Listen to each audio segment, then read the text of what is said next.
Sorry po, hindi ko masagot yan dahil ang aking health service na po ang nakakalam as to that details of those 70. Sir, can you say na hindi naman talaga nila parang intensyon na magkaroon ng yung malaki ang masasaktan? Kasi kung ano po, ando sila sa Luneta Rally, then there pa lang kung ano, gusto nila talagang maraming masaktan, manakit, doon pa lang po. Pero ang tinarget po is malapit, a few meters away from Malacanang. Ano pong masasabi niyo?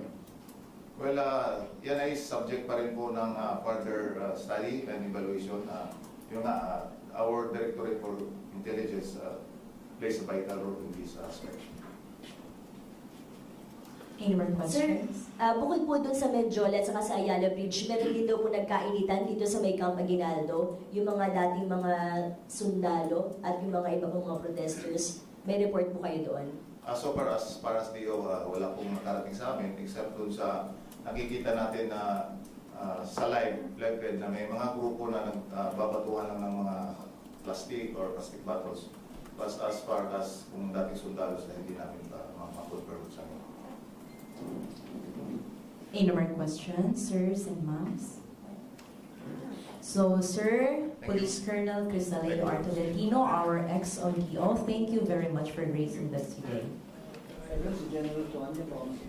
And now, let's proceed to our last resort speaker from the Chief of Staff of Legal Service, Police Colonel Junel Aurelio, together with the PIO Legal Service Police Captain Melgar Gerentino Jr. for the updates on the 990-kilo drug case.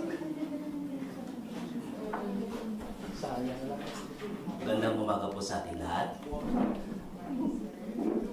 Kaya narito po ako ngayon para po ay explain ng mas maayos kung paano po yung nangyari sa kaso ng 990 kilograms drug case po dito sa PNP. So, una, just to give you a background of the case, ay noong 2022 ay nagkaroon ng operation ng PNP-PD sa Tondo, Manila at nakahuli po tayo ng nakakuha po tayo ng 990 kilograms of shabu worth of 6.7 million. So actually, sinasabi nga natin na ito ay isa sa mga pinakamalaking pulis sa Pilipinas.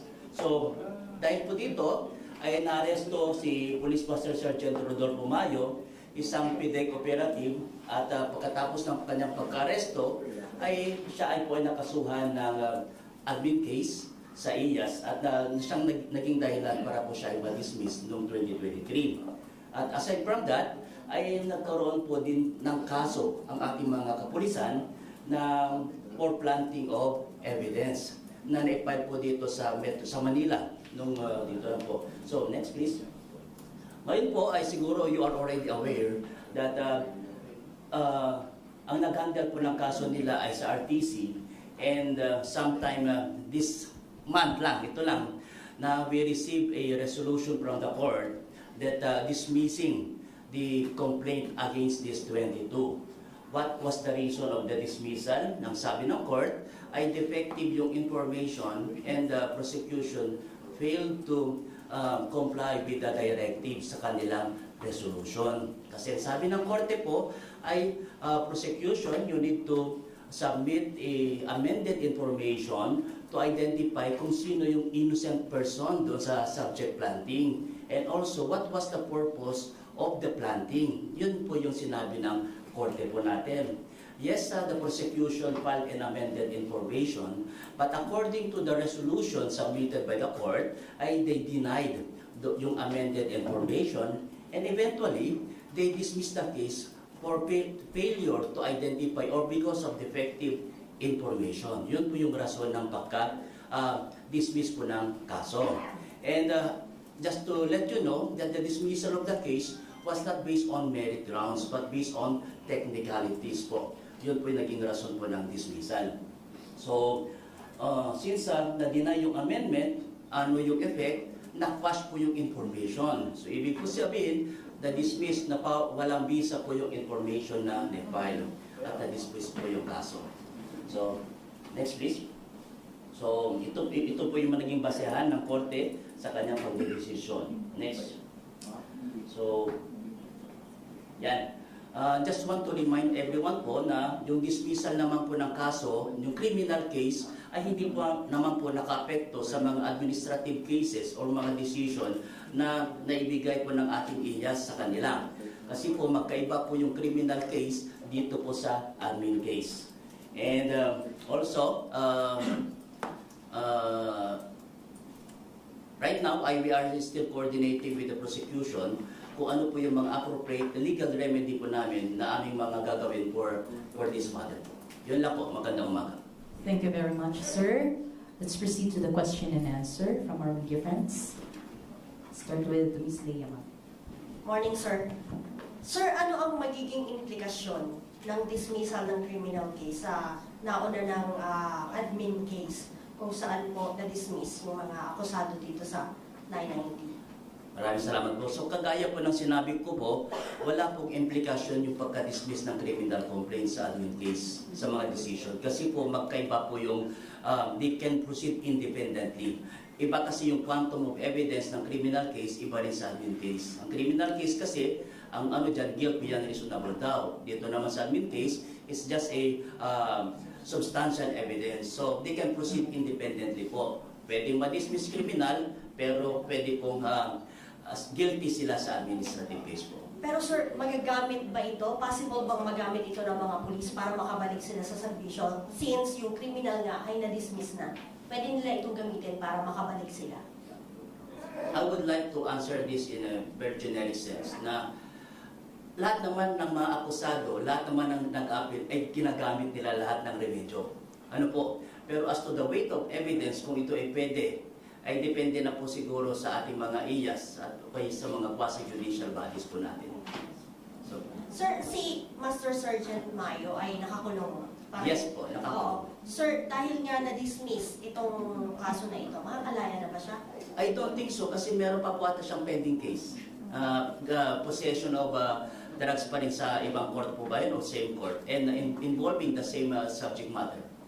Si General Domingo, alam natin na nagtago at may warrant of arrest siya sa criminal case din dito sa 990. Maaari na po ba siyang tumutang dahil na-dismiss na nga ng korte yung kaso? Kung magbabase po ako sa resolution ng korte, ang sabi doon ay record or set aside yung pong warrant of arrest. So ibig sabihin, napapawalang bisa na po yung warrant of arrest. Oo. At si General Domingo ay yung planting of evidence lang ba ang kinakaharap, wala na ibang kaso? I think so na yun lang po ang sa planting of evidence na po kaso niya. So, meaning, pwede na nga siya nawala. Base po sa resolution, pwede na po. Sir, Sir, ano ang plano ng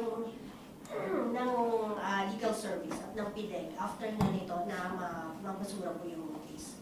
Actually po ngayon, kami ay pinag-aaralan po namin yung resolution ng ating hukuman at kami po ay closely coordinating with the prosecution handling this case kung ano po yung mga appeal na pwede po namin gawin dito. There are still legal remedies para po sa mga gagawin naming hakbang. Paano natin po may pagpatuloy or to consider yung decision po ng korte po. Thank you, sir. Sir, ikaw-confirm ko lang po yung 22 na mga pulis na nasa custody po ninyo, lahat yung nakalaya na po. Ay, hindi ko po alam. Yes ma'am, according po sa ating PIO, nakarelease na po naman. So, kung tama po si Mayo na lang po kasi may pending case pa siya, yung iba po nakapag-bail na ata. Kung 29 po yung itinadawit dito, ibig sabihin po may mga pinaghahanap pa po tayo. Na hindi po na-arrest nung January. Okay. Yung iba po ay at large pa po sila, yung ibang PNP personnel. Pero sabi ko nga, since recalled or set aside na po yung warrant of arrest, the same story din kay Sir Domingo, ay maaari na po silang labas kasi wala na yung warrant of arrest eh. Recalled na eh, voided na eh.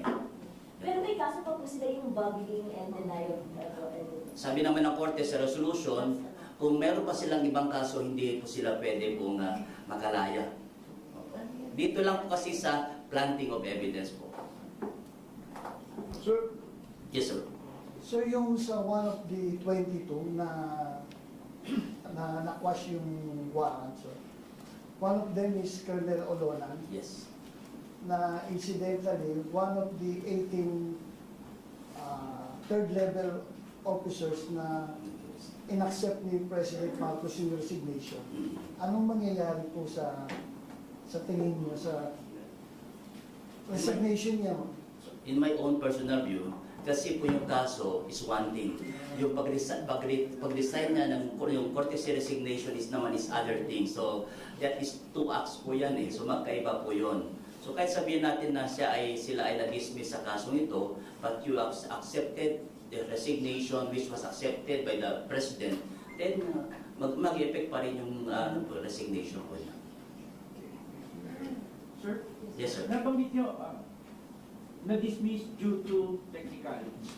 Due to defective or due to, because the facts, sabi nga dito, I just want to quote sabi sa court, the dismissal was due to the facts averred in the information do not amount to the offense of planting of evidence.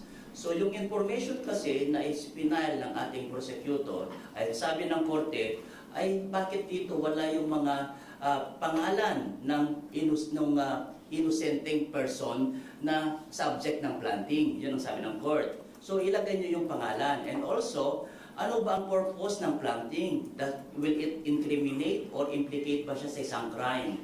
Yun po yung wala sa information. Kaya sabi ng court, i-amend mo yan. I-amend mo yan, ilagay mo yan. But sabi ng court, ito yung sabi ng court ay although nag-file ng amendment ng ating prosecution ay hindi na-satisfy ang court doon sa kanyang directive. So the court denied the amendment. Sir, bakit ganun yung nangyari? Parang sanay naman ang mga pulis na magsampa ng mga kaso dahil lagi naman kayo na nagsasagawa ng mga drug operation. Bakit parang pagdating dito sa 990 ay ganon, hindi na-satisfy yung court? Bakit nagkaroon ng butas, nagkaroon ng may issue ng technicality? Ibig sabihin po ba hindi nagawa ng maayos ng abogado, ng PIDEG that time, hindi na pag-aralan yung isasampang kaso, kaya umabot tayo na may technicality hanggang sa mapasura nga itong kaso na ito? Gustuin ko man po sana sagutin yan pero wala pa akong personal knowledge kasi po hindi po kami nag-handle nito. So we will look into the records kung ano po yung dahilan ng pagka-dismiss, kung mayroong kakulangan sa amin o kakulangan sa prosecution. But rest assured na kami po ay magtutulungan kami sa PIDEG, sa legal service at yung prosecution para po maayos po ito. And we will inform you kung ano po yung pag-usapan ko na. Sir, pardon my innocence. Hindi ba parang mapapalakas pa nito yung kaso against naman kay Mayo doon sa illegal drugs, yung drug case niya? Kasi kung na-dismiss yung planting of evidence, parang pinapakita nun na talagang kanya yun, na walang pinlantang ebidensya sa kanya. Kung magbabase lang po tayo sa resolution ng court, I don't think so na makakapek po yun. Magkaiba kasi ang element ng planting sa element ng illegal possession. Dito, yung element ng planting hindi napatunayan, pero malay natin, base sa mga isasabit na ebidensya sa illegal possession ay mapapatunayan. So, sir, not off the hook pa rin yung 22? Yes po. Kami po naman ay meron pa naman tayong mga legal remedies sa mga ganito po. Any questions, sir? Okay na. Thank you. Maraming salamat po. Thank you very much, Colonel Janelle Aurelio, our Chief of Staff of Legal Service. And now, may we request once again our Chief PIO for his closing statement. Pwede ba wala mo ng closing? Thank you. Pwede ba wala mo ng closing para magkaroon na kami ng... Huwag lang details kasi yung details tapos naman. Not about exactly that, siya booking. Balikan natin yung issue. Sige, go ahead. Hindi, yung muna, doon muna tayo sa katanungan na binigay natin kung may doon tungkol sa promotion ng mga PNP member na may kaso na tinatanong kung bakit ang recommendation na kapag ang PNP daw ay may kaso, ito daw ay sana hindi na mapromote. Pwede pakita yun. Ito po kasi ang basihan, ito po ay kasalukuyan subsisting. Ito po yung Republic Act 9708. As a general rule po kasi, ang sinasabi ng RA 9708 pagdating sa promotion ng PNP, the filing of criminal complaint against a police officer before the Department of Justice, Prosecutor's Office, the Ombudsman, shall not be a bar to promotion. Meaning, hindi dahil nakasuhan po ang miyembro ng Philippine National Police, ito po ay hindi na siya eligible for promotion. Yun po ang general rule. Pero meron po dyan exemption. Ang sinasabi po dyan, kung ikaw ay nakasuhan, kung ang probable cause ay masyadong malakas, ito yung exemption na hindi applicable yung RA 19708 na general rule. Meaning, pwede ka lang hindi muna mag-promote. Ngayon, meron uling exception to the exemption. Halimbawa, mataas ang probable cause na kinaso sa iyo, sinasabi ng PNP, hindi ka dapat mag-promote. Pero kung itong yung kinaso sa iyo, mataas pa ng probable cause, ay hindi naman na-resolve within 2 years. After 2 years na hindi siya natatapos ang kaso na re-resolve, pwede na siya mag-apply ng promotion. So yan po ang basihan. Wala po tayong magagawa. Sapagkat ito po ang pinaka-latest, yung RA 9708, sinusugan niya yung RA 6975 at RA 8551 pagdating sa issue ng promotion, kung bakit may mga PNP personnel tayo na nakakasuhan pero wala po promote na rin. Tingnan natin yung halimbawang example na kapag ang polis natin ay in line of duty, yung kanyang trabaho at siya nakasuhan, makikita natin na posibleng bumaba ang moral ng mga miyembro natin na ikaw yung trabaho in the line of duty at kapag ikaw ay nakasuhan na hindi ka na eligible for promotion. Kaya meron tayong batas para sa copy natin yung mga insidente na kapag may kaso ang police in the line of duty, ito yung protection niya. As a general rule, hindi siya bawal mag-correct dahil sa RA 9708. Maraming salamat.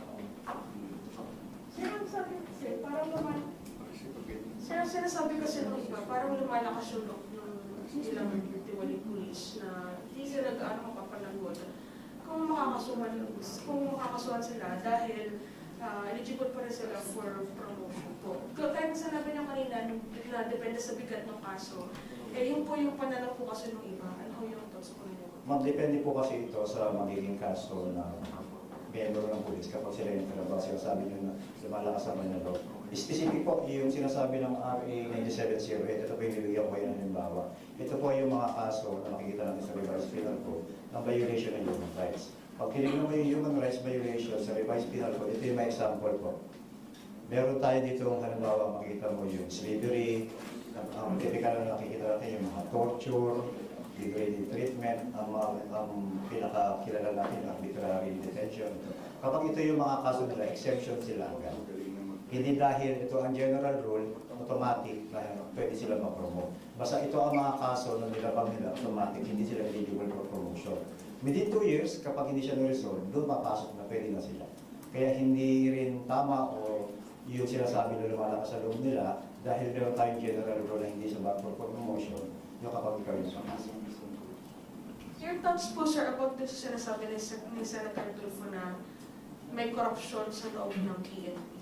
Ang sinasabi po natin, ang Philippine National Police ay pinatutupad ang kanilang mga polisiya para po walang discretion ang sino mang miyembro o kahit isang miyembro ng Philippine National Police sa pagpapatupad ng mga polisiya. Halimbawa, ang polisiya natin ng promotion, kaya meron tayong policies, NAPOLCOM policies, PNP policies, RA 9708, ito po yung sinusunod natin. Kung wala tayong discretion, kung ano lang nilalaman ng ating batas, nilalaman ng ating mga polisiya, ito lang po yung pinatutupad po natin. Yes, sir, yun. Wait, sir. Sa likod mo kayo, Jim. So, balikan na po natin yung nangyari kahapon.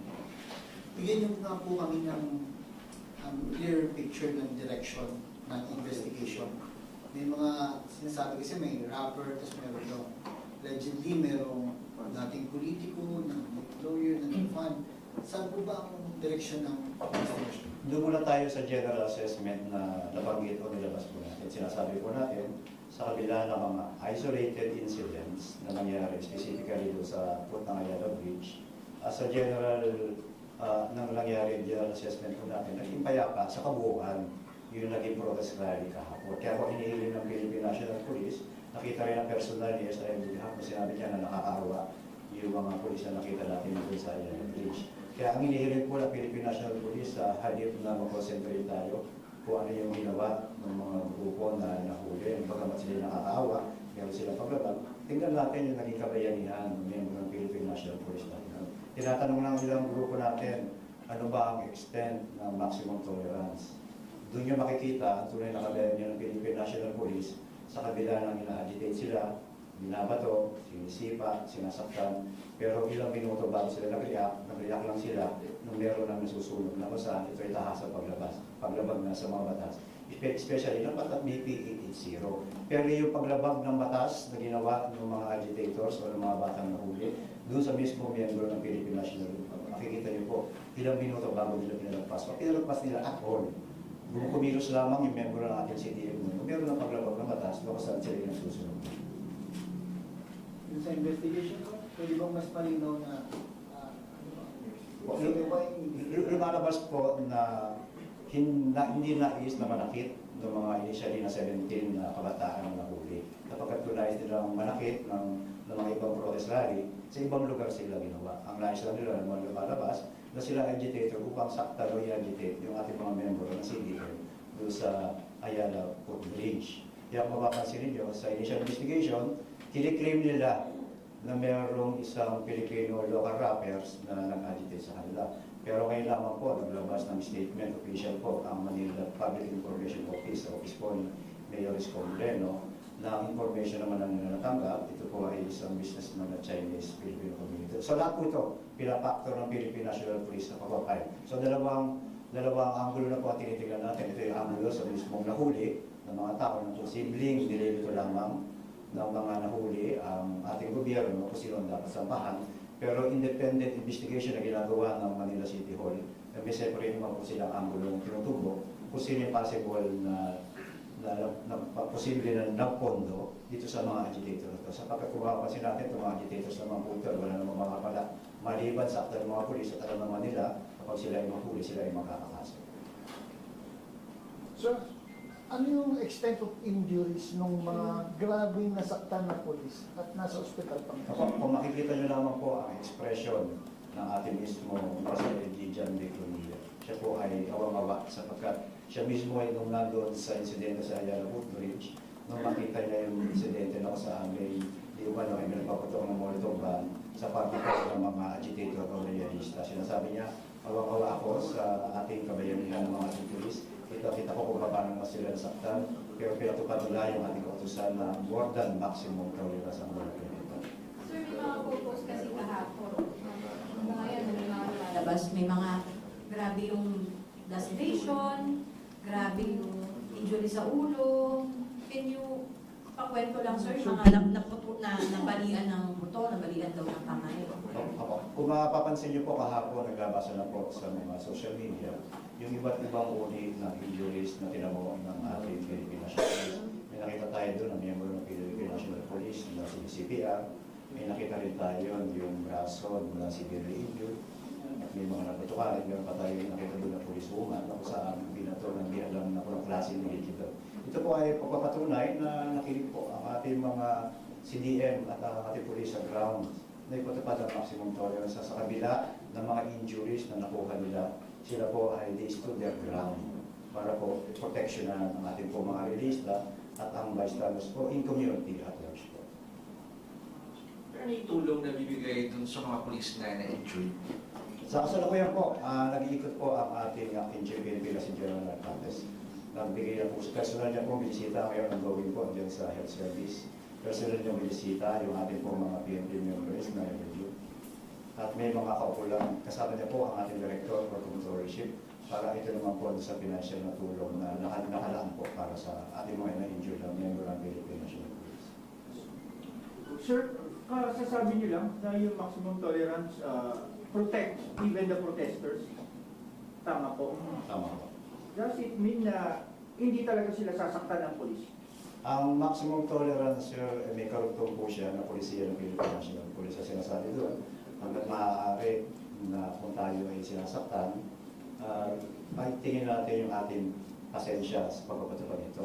Ngunit kapag extreme na yung ginagawa sa atin, diyan na po papasok yung polisiya ng Philippine National Police na force continue. Sabihin, ang magiging reaksyon lamang po ng miyembro ng Philippine National Police na kapag extreme na yung ginagawa sa kanya, depende na po sa kanyang pagpapalagay kung ano namang counter-reaction ang binibigay niya sa action na nakukuha sa kanya. Sir, marami naman talaga naka-appreciate ng matitindi ng mga police, wala namang question. Pero wala po bang lapses na nangyari kung sino man naglatag ng seguridad na yun? Kasi ang picture na talaga ng iba po kahapon, yung chaos, naging uncontrollable yung situation. Ulitin po, ang nangyari sa footbridge sa pangkalahatan, imagine po natin, ito po ay rally protest nationwide. At ito po ay nag-iisang insidente na nangyari sa NCRP o sa NPD. Kung mapapansin po ninyo, sinabi po natin, poproteksyonan natin ang mga protesters, bystanders, at community at large. Kaya sinasabi po natin, ito ay naging desisyon ng mga agitators, ng mga batang nahuli, at silang nahuli, pagdudusahan nila yung kanilang pagkakamali. Sir, dugtungan ko lang yung sinasabi ko yun. Kasi parang all the, yes, maraming mga naging maayos naman. Kasi ang nangyayari, yun ang nagiging mukha ngayon eh. Yung chaos na nangyari doon sa Medjola. Kahit natatabunan yung mga magagandang naging nangyari din kahapon during the rally. Tama po, kaya nga yung nga po ang inihiling ng pamunuan ng Philippine National Police na yung nag-iisang isolated case ng insidente, imbes na ito ang i-highlight po natin, tingnan natin yung pangkalahatang kabuuan na naging heroism po ng bawat miyembro ng Philippine National Police. Tingnan din po natin yung side ng mga nasugatan natin miyembro ng Philippine National Police. Hindi po ito commensurate kung sakasakali man sa mga injury na nakuha ng mga mismong protesters na sila mismo ang gumawa o ng cause ng injury ng mga miyembro ng Philippine National Police. Sa isolated case na yun, push ko lang yun, again, i-emphasize ko na napakaganda na ginawa lalo na yung mga nasa mababa, yung mga police. Pero dun sa isolated case na yun, wala bang mananagot doon dahil sa nangyari. I don't know. Kasi ang appreciation ng iba na mishandle yung situation. Supposedly po ang dapat na mawing numero 1 na problema doon sa insidente sa Ayala ay mismo mga na-injured na member ng Philippine National Police. Pero dahil nga po, interesado ang Estado sa pagkakaso doon sa mga nahuli ng initially na sa yung tinatagpuan yung kanilang mga numero, sila po ay sasampahan ng kaukulang kaso. Sir, Yes, sir. do you expect po na magkakaroon ng mga AI versions nung nangyari kahapon para sa misinformation? Do you expect po, on your part, ng PNP po? Sir, 1 week before pa man ang insidente ng September 12 at September 13, kinonsider po yan lahat ng direktor ng ACP sapagkat sinabi ko nga po, nabanggit ko, na ang sources ng intelligence at sa paghahanda ng Philippine National Police kaugnay ng September 12, 13 at September 21 ay ang open sources na kung saan kasama po yung AI. Kasama po nga, lumabas. Kahapon, yung numero ng mga nakaraang mga meetings po eh. Kasi nasabi namin, kami po ay nasa PCC mismo at saka nasa war room, nakikita namin yung actual na nangyayari po sa grounds po. Kaya ang AI report sir, kasama po yung sa kinonsider po. Sir, total number of, ano po ba ito? Nung crowd kahapon, lahat po ng area. Sa buong Pilipinas po, umabot po siya ng 84,000 plus po. 84,000 lang? Opo. Sa about sa Aluneta, sir, para sana magkaroon ng... Kung di po nagkakamali, parang umabot po ng 23,000. Plus, kabuuan na po yun. Sa buong NCR na po yun.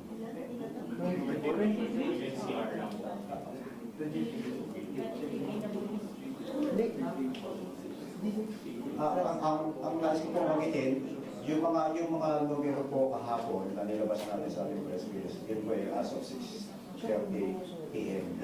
Ngayon po yung mga numero na pinamit natin, ito ay magmula po kaninang umaga. Patuloy po tayo maglalabas ng numero sa mga patuloy po umaakyat. Yung mga numero na po ang pasok po sa atin, galing po sa Directorate of Operations. So by and by, bibigyan po namin kayo ng kopya ng numero na ka-refer po ng tatanda o update ng numero. Kaugnay ng ilan po yung kabuuan ng sumali sa Metro Manila, kabuuan ng mga sumali nationwide, kabuuan ng mga namuli natin, kabuuan ng mga hospitals natin. At yung pang-data na dapat namin share po sa kabuuan. Sir, yung kahapon pala, very obvious yung pagkatakit ng mukha. Yung pagkatakit ka ng mukha, ibig sabihin na paggamit na pagkagandahan. Ano ba ang factor na dapat sa ginagawa ng investigation? At saka, yung mga nagsuot pa ng takip sa mukha na yun, dapat kasi kung mag-isip mo. Hindi tayo mahuli at ang mukha natin. Sakto Sir Junior, pagkatapos po nung bandang mga 6:30, nag-initial assessment ako sa yung ating chief na si General Hernandez. Ito yung tinatawag natin ng critic. Ang isa po sa nakita natin, dahil nga po hindi nilalaman ng BP880, yung mga actuations ng halimbawa pagtatakip ng mukha, pagdadala ng backpack, ito po kasi ay hindi nasasaad sa BP880 na kung saan hindi po siya pinagbabawal. Ang pinagbabawal lang po ay pagdadala ng armas sa parte ng protesters at ng pulis, pagdadala ng bladed weapon, pagsusunog, yun, violations. Pero yung mga issue na nakita natin, ito po yung nakita natin isasama sa treaty na may-aari natin i-request sa ating mga lawmakers na isama na po. Pero tatapusin muna po yung ating critics sapagkat patuloy pa naman po yung mga polis natin na sa katunayan tayo po ay patuloy na nasa red alert pa. Sir, sorry no, for pursuing this yung sa maximum tolerance. Pero umabot na po yata nabanggit ni Major Ines na gumamit tayo ng flash bomb. Would you confirm na siyempre authority po yung gumamit mo? Dalawang issue po yan, Sir, kahapon. Nilinaw ng ating GPNP sa ating District Director kung sino po ang gumamit na tear gas. Ang sinabi po ng District Director, wala po tayo makakong tear gas kahit sino pong miyembro ng ating. Posible po kasama po sa investigasyon niyan na ito ay maaaring molotov bomb na nanggaling po doon mismo sa mga ng bato po, yung mga agitators po na. Sir, do we have rubber bullets? Sorry Wala po, kahit rubber bullets o anumang bullets, bawal po yun sa mga, hindi po kasama siya sa police operation procedure. Okay. So Chief, to confirm, wala po namatay? As of today, itong oras na ito, ang report ng PIO is wala po. Hindi po totoo yung mga lumano. Sabi po lang ng Public Information Officer ng NCRPO, to daw po ay fake news. Chief, last na, yung comment lang po din sa 919, si Chief PNP Torrid before, masigasig po siya din sa pag-arrest ng mga 29 na involved. Ngayon po na napalaya sila, comment lang po ng PNP. Ang ginagawa po, usual na reaction po ng Philippine National Police yan ay inaatasan ng ating legal service para po sila ay pamarekomenda ng ating pong counter legal actions pagdating po sa mga decision po ng Korte. At kung sakasakali na maglabas na ng recommendations ang ating legal service, papaalam po natin sa inyo. Okay. Sino nung tinanong kanina ito, ay sorry, go ahead, Mike. Sana lang, tinanong kanina ito kay Major Ines. Meron po bang plano PNP na subject sa drug test yung mga nahuli? Or may mga limitations ba kayo subject sa Ang drug test at saka alcoholic test, ito po ay kaakibat o SOP po sa lahat po ng nahuhuli ng Philippine National Police. Ito po ay SOP, automatic po ito. So, isasubject sila? Ang issue po kasi ng pag-drug test is marami pong mga nagko-contest dyan sa drug test. Pero ito po, basta sila po ay pumayag na magpa-drug test, ito po ay hindi na siya magiging issue. Ito po ay magiging part ng SOP na kapag i-investigahan ng mga suspects natin. Ito po ay sinasagawa bilang parte ng proseso ng investigation ng Philippine National. Pero kailangan pumayag sila. Opo. Sir, ibang topic naman po. Kasi yung group kahapon, yung United People's Initiative, sinabi po nila, well, particularly si one of its conveners, si former Captain Ray Valeros Jr., is a former member of the AFP. Sinabi po kasi nila na the reason why bumaba sa pwesto si House Speaker, hindi naman talaga yun voluntary. It was actually because they forced their way into the House of Representatives, they marched in and threatened to burn the building kung hindi bababa si House Speaker. 2 days daw po nangyari yun. And hindi kasi siya nabalita but that's over 2 weeks ago. But sinabi niya po kasi na documented siya ng PNP. Do we confirm that this incident really happened po? Nagpunta lang po kasi sila doon, may dala-dala silang mga gulong at gasolina na inilagay daw po nila doon sa vicinity ng house. So, sir, meron po ba tayong confirmation na nangyari talaga to? Ma'am, Philippine National Police po ay isang professional organization at mananatili po kami political, meaning hindi po makikihalo ang Philippine National Police sa mga political issue. At ang isa naman po ang mission ng Philippine National Police, ito ay to maintain peace and order. But not doing that, sir, to reconfirm kung at least meron tayong photos and videos nung nangyari lang na yun. Kasi hindi siya nabalita last time. Wala po kaming informasyon. Thank you very much, sir. Now, let us listen to the closing statement of our Chief PIO. Muli maraming salamat sa inyong pakikisa sa ating press briefing ngayong araw. Sa ngalan ng ating acting Chief PNP, Lieutenant General Jose Melencio C. Maltates Jr., pinapaabot ng pambansang pulisya ang taus-pusong pagsaludo at pasasalamat sa lahat ng kabayanihang ipinakita ng ating kapulisan sa kanilang buong tapang at dedikasyon sa pagbantay at pagpapanatili ng seguridad ng nagdaang protest rally. Maraming salamat sa inyong katatagan, sakripisyo at walang kapantay na paglilingkod sa bayan. Maraming salamat at magandang araw po sa atin. Thank you very much, sir. And that concludes our press briefing with police.